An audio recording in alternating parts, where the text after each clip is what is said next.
The National Weather Service. Good evening, everyone. I'm meteorologist Dave Snider with you on this 4th of January. Happy New Year, since this is the first time I've had an opportunity to say so. You can always get your latest weather information from the National Weather Service anytime by calling 1-800-472-0391. That's the Alaska Weather Information Line. If you haven't used that in a while, make sure you get a pencil or a piece of paper and write down the numbers that you're using there, and you won't have to listen to all of the voice prompts as you go through. Of course, we're online as well, weather.gov/Alaska, and that should lead you to several different options, whether you'd like your local weather forecast from the Anchorage, the Juneau, or the Fairbanks Weather Forecast offices. If you'd like to look at the river information a little bit more and check on ice conditions and perhaps stream flow in your area, or if you'd like to get the aviation weather forecast, the Alaska Aviation Weather Unit will serve you there, and you can find a link from the weather.gov/Alaska page. Of course, tsunami information is available from there as well, the National Tsunami Warning Center located there at Palmer, Alaska. And if you have any questions about what you found or you can't find what you need, you are more than welcome to email me anytime, david.snider@noaa.gov, and I will do my very best to serve you and whatever it is that you need. Let's take a look at the satellite picture here. Not a whole lot of warnings, watches, or advisories across the region. You'll notice plenty of cloud cover across southeast, a little bit of rainfall falling across the central and southern parts of the Panhandle today. As evident here, an area of low pressure across the central and eastern Gulf, and the jet stream working with this to spread out a lot of high cloud cover across a large part of southeastern Alaska, even where it is not presently raining there, in places a little bit further into the Yukon interior. Across the interior of Alaska, some areas of drier weather after a little bit of snow fell across south central yesterday. The remnants of that is still spreading across the interior, and out west you can see several waves of low pressure there. This is what we're watching now, the low pressure circulation here south of Shemya, dropping fairly quickly to about 960 millibars this afternoon, and expected to deepen further as it heads into the Bering Sea, into the 950 range at least. As that spreads north and east, it will combine with a front across the west coast and split into two pieces, as we see very regularly. A low pressure system will form south and west of Kodiak, and that will kind of split the amount of wind that's heading toward the west coast, and in fact, quite literally protect many parts of southwest, especially the interior, from some of those stronger winds. However, there are going to be some stronger winds developing across the Alaska Peninsula. Places like Cold Bay will probably have some pretty decent gap winds there. It might be in the 60 to 70 mile an hour range at least, but we're not expecting a long period of very widespread high winds across the Alaska Peninsula at this point. A high wind watch had been posted that has been rescinded, and we're no longer thinking that is going to be a widespread opportunity for those really widespread strong winds across the Alaska Peninsula. But don't let your guard down. It does look like there will be some gusts in that region. Turbulence will be a factor, as well as some areas seeing some pretty gusty conditions throughout the Alaska Peninsula. Many of you, though, in the peninsula would probably say it's just a stiff breeze. Either way, hold on to your hat. Across the west, you'll notice the clouds spreading northward once again. There is a lot more ice across the Chukchi Sea in the last couple days than there has been really for most of the season. However, let's not forget there's going to be a much stronger southerly wind direction coming your way as well. So we'll watch for some changes there along the west coast, the southwest coast, and also into the Bering Strait as we go. Here's a look at the surface weather map now. Low pressure is sitting right across the Norton Sound region there. It's relatively weak and falling apart as we speak. There's the 960 millibar low across the western chain. Low pressure just south of Atka at 972 millibars.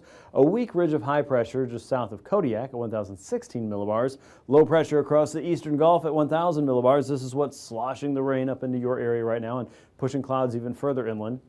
High pressure across the eastern interior and the western sections of Canada at 1019 millibars, and one more low pressure system here sitting across the Brooks Range, 1008 millibars for that, and also a very weak depression just outside of Prince William Sound. That's where we are right now. We've got a little bit of rain across southwest, the chain, southeast, and some very hit and miss pockets of snow and a little bit of light snow across the Chukchi Coast. What about tonight? As we go into the overnight hours, we're going to see generally clear skies, but watch for areas of fog all the way from the Copper River Valley through the Kenai Peninsula, Cook Inlet, south and west, and also the interior west.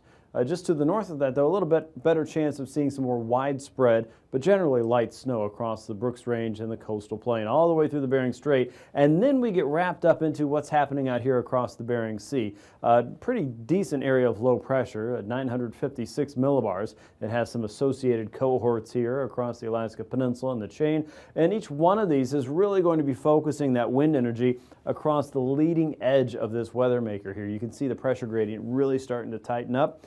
And with that, we would expect to see the areas in the gaps there around the Alaska Peninsula, like Cold Bay and Falls Pass, to start getting into some of those gustier wind situations. So be prepared for the wind to come up as we head through tonight.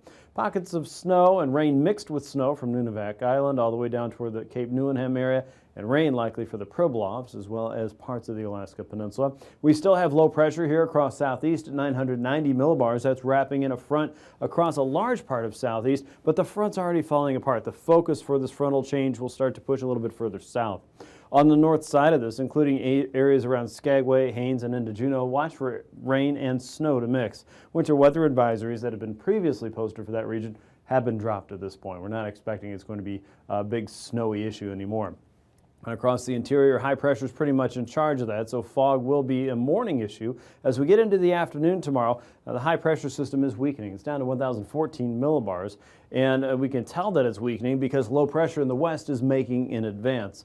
You'll notice that low just south and west of Kodiak is deepening to 977 millibars. The low out across the western coast at 964 millibars there, still holding it together as well. And now the low out across the western Bering is probably close to its lowest point. Earlier in the week, we were thinking it would drop into the 940 range. 952 is still something to write home about, but the good news is it's well away from most areas of land, at least in the United States, and it won't be focusing a great amount of wind across a large part of western Alaska. Places to watch, though, will still be across the YK Delta, the Bristol Bay region, and the Alaska Peninsula. The peninsula seems to pick up the better chance of seeing some more sustained gusts at times. The west coast, especially along the capes themselves, will have a better chance of seeing some stronger gusts, but notice how quickly that pressure gradient spreads apart as it heads into the interior. That's good news, and that means that more places, while you may see turbulence if you're trying to fly, you're probably not going to get a whole lot of widespread damaging gusts. And once again, the center of this low pressure system is well away from any land area. Now, across the leading edge of this, we are expecting to see rain and snow, and that will pretty much cover areas from Ammonok and the YK Delta all the way through Kodiak Island. Watch for snow to fall, or rain to fall there. And across southeast, we're still watching for rain across the north and eastern Gulf. That's associated with that dying area of low pressure at 998 millibars. There's still some snow up across Kaktovik as well for Friday afternoon. And back behind this, areas of light rain, maybe even just showers across the central and western chain. Most areas in interior Alaska, south central, southwest, and the north will be fairly dry to wrap up the week. As we get into your Saturday, watch for some cooler weather to set in and start to mesh with the remnants of what's moving into the Gulf there.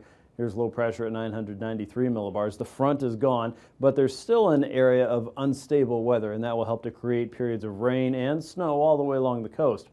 Most areas around Cook Inlet, including Anchorage, will be generally dry. There might be a chance for a snow shower or two, but even areas along the Chugach Range look to be fairly dry and pretty stable as we get into your Saturday. A much better chance once you get out across the coastal areas itself. Out across the west, snow showers will be predominant across the Yukon-Kuskokwim Delta into the Norton Sound region and Nome into parts of the interior and west of the Seward Peninsula. And then the further north you go, we start to pick up a better chance of wind. And when you see those crossed arrows, you know that means blowing snow. It doesn't mean falling snow from the clouds, but snow that's being pushed along on the ground and perhaps lofted off the ground to reduce visibility. So weave that into your travel decisions there as you go into Friday and Saturday. Across the west, we notice the number is going upward now across the central Bering Sea. That means that low pressure system is weakening and not as deep as it once was. So the higher the pressure, the weaker the storm. That's good news there. At 963 millibars, though, it will still have some wind across the central and western chain. But you do notice that areas across the west have lost that really intense squeezing focus of the air, which is what happens when you get these lines closer together. The air is moving a whole lot faster, and that means things are going to generally improve as far as the wind situation goes on Saturday for the west coast and all the way through the Alaska Peninsula and the chain. We may see some gustier conditions develop across parts of southeast as your pressure gradient starts to come up. So be prepared for that as well as we get into your Saturday. Let's take a look at temperatures for Friday morning in southeast. You're looking at 30s and 40s, so fairly mild weather there and wet weather at that. Teens and 20s for many in south central and the Copper River Valley. -10 around Northway in the morning. 5 above though for Eagle around Fairbanks in the middle Tanana Valley. Closer to 0, -2 in in the Arctic Village region. Anywhere from about 5 below to 5 above for the North Slope. Nome, you're looking at temps in the 20s. Nunivak Island closer to 30. Same goes for Suvunga and St. Lawrence Island. Upper 30s to about 40 for St. Paul and St. George.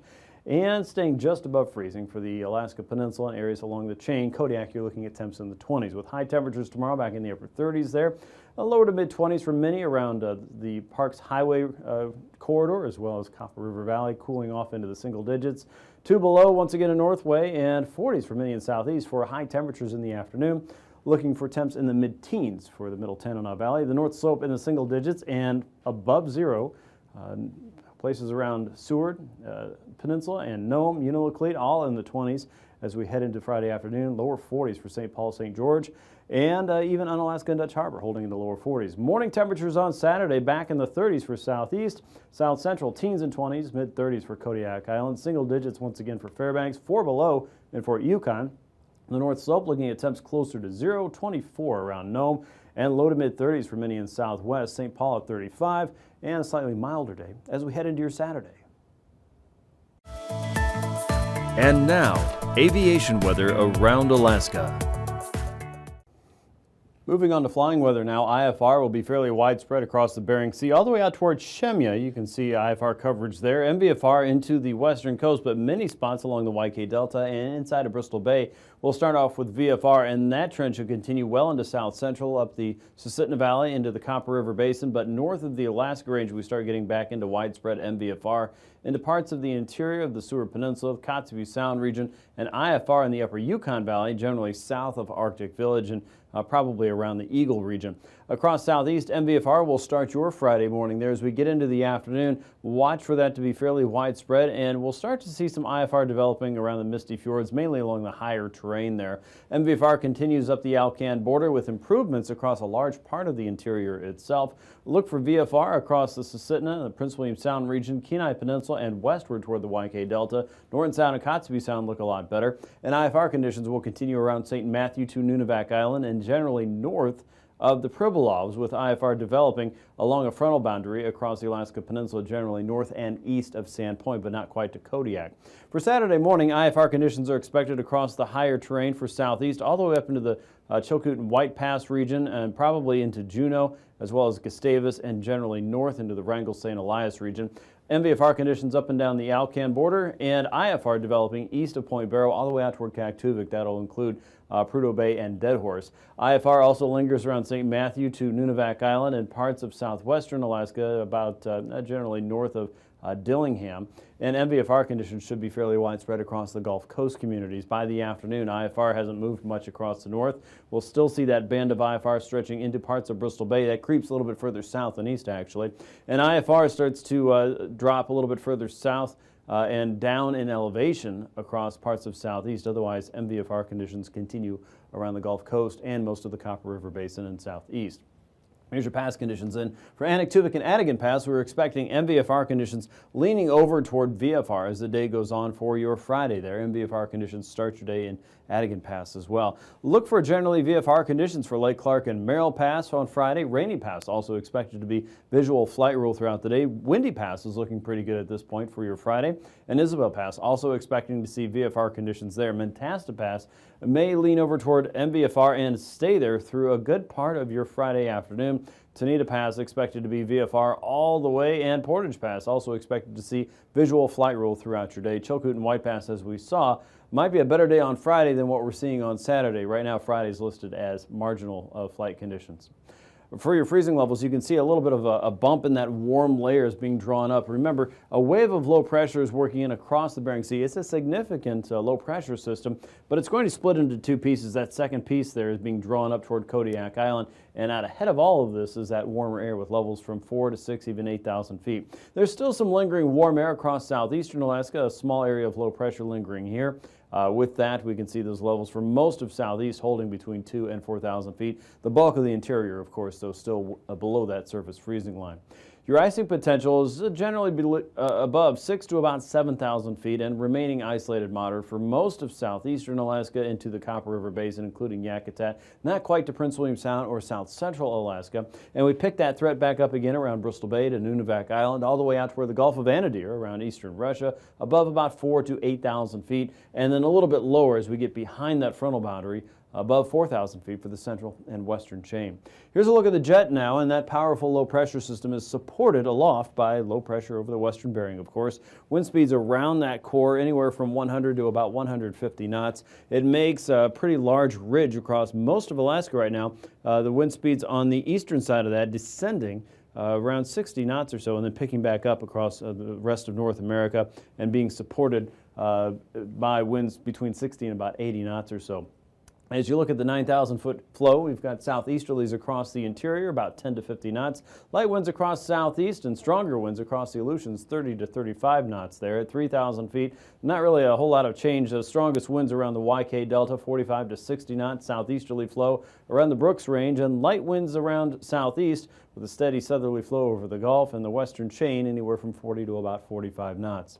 Turbulence potential then is really going to focus anywhere from about Wales, Tin City, all the way out toward Nome, Unalakleet, down toward King Salmon and Dillingham and Kodiak, all the way down the chain. Below about 4,000 feet, Gamble and Savunga should be included, and southeast also looking for considerable moderate throughout a large part of your Friday, with improvements noted on Saturday.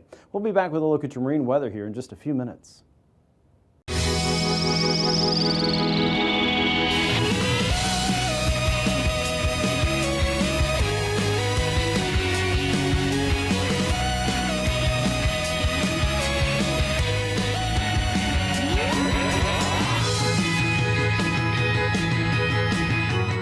Celestial events of 2018.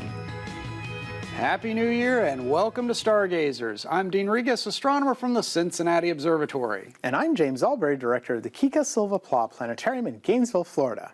With last year's total solar eclipse, 2017 was an amazing year for stargazing, but 2018 has some really cool events too. That's right, James. Stargazers have plenty to look forward to in 2018. We have meteor showers, conjunctions, 2 total lunar eclipses, and a supermoon. So let's get started outlining the celestial events to look for in 2018. All right, let's start off with moon stuff. January 2018 is a great month for the moon. First off, we'll have not 1, but 2 full moons. The first is on January 1st, and the second happens 30 days later on January 31st. When you have 2 full moons in the same calendar month, it's known as a blue moon. Blue moons are not really blue, but the January 31st blue moon will actually turn red. Yes, this blue moon is also going to be a blood moon. In other words, there will also be a total lunar eclipse on the morning of January 31st.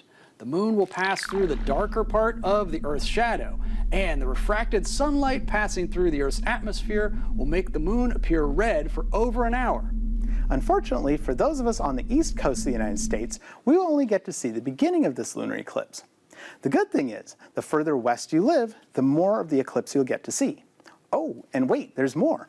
The moon is also near perigee during this eclipse, so we'll have a supermoon. Can you believe it? We'll have a super blue blood moon. That's pure lunacy.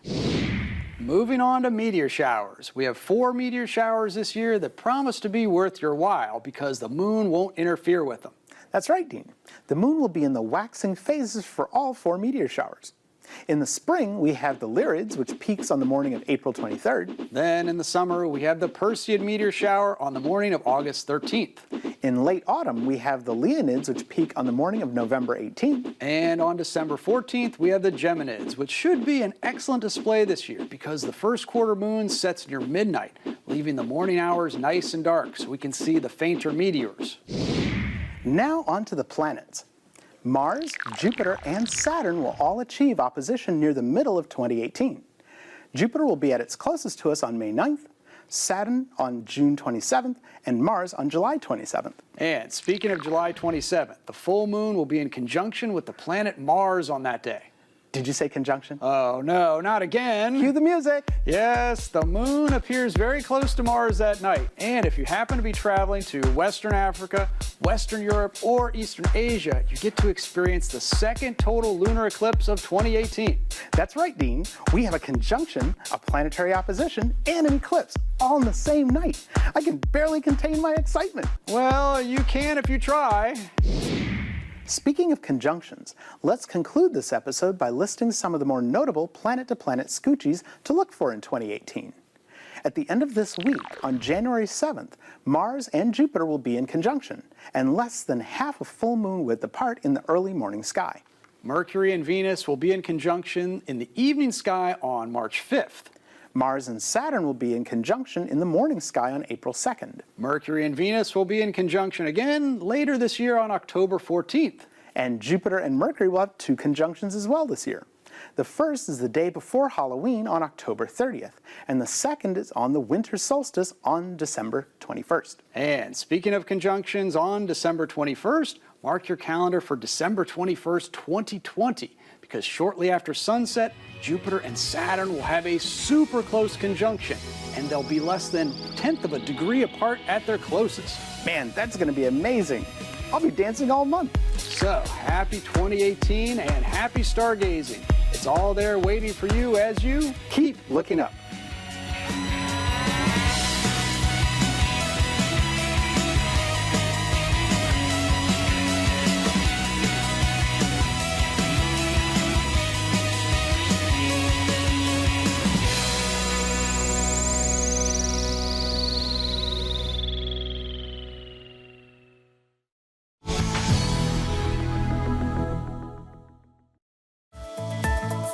And now, marine weather around Alaska.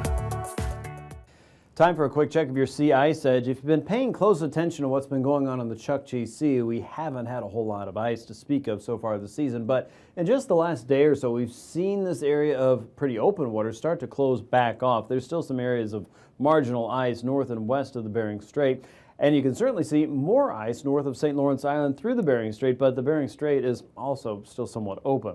Across Norton Sound and along the YK Delta coastline, you can see more ice. There's even some marginal ice there across parts of Bristol Bay. So pay attention for more changes. However, with that strong southwesterly flow coming up the west coast, we'll also see more reduction in some of the ice in the coming days too. So pay attention to that.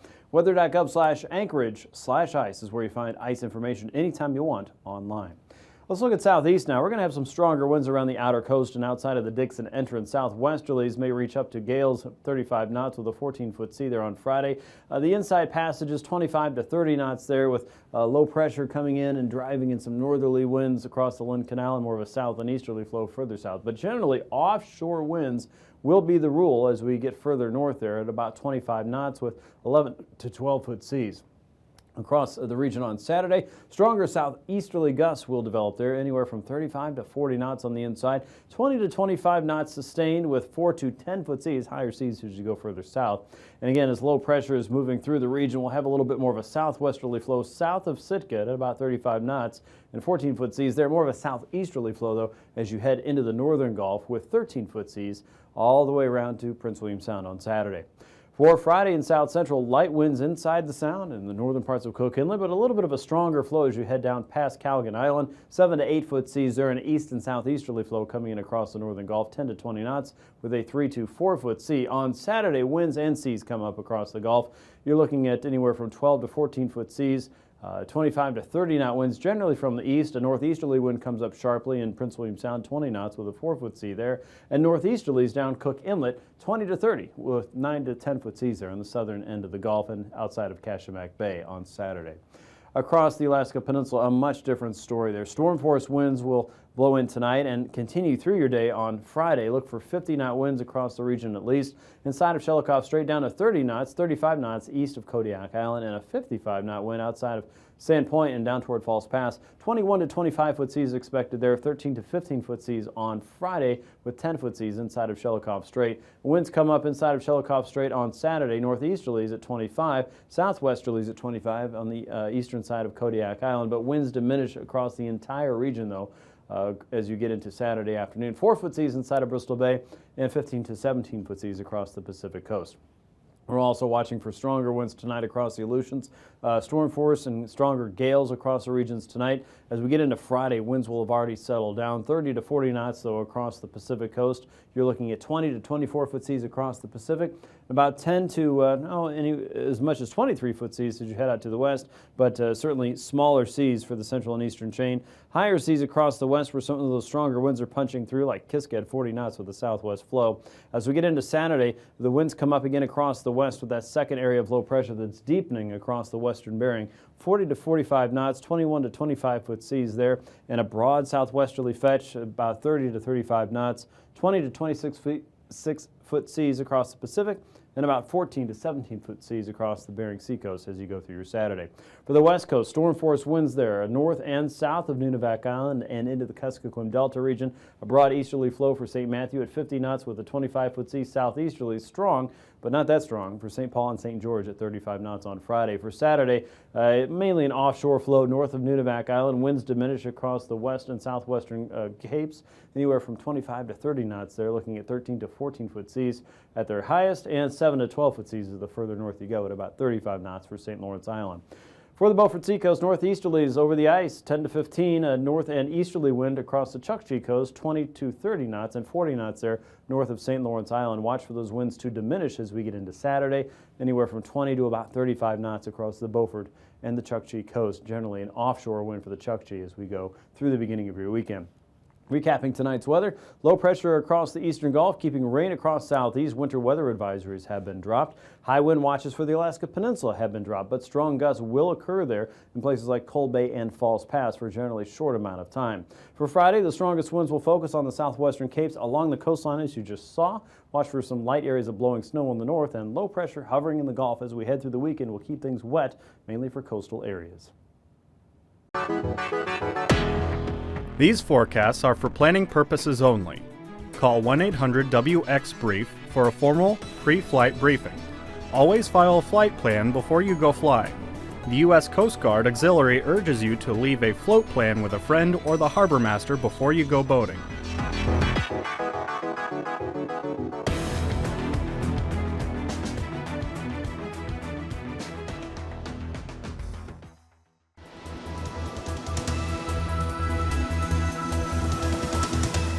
The National Weather Service.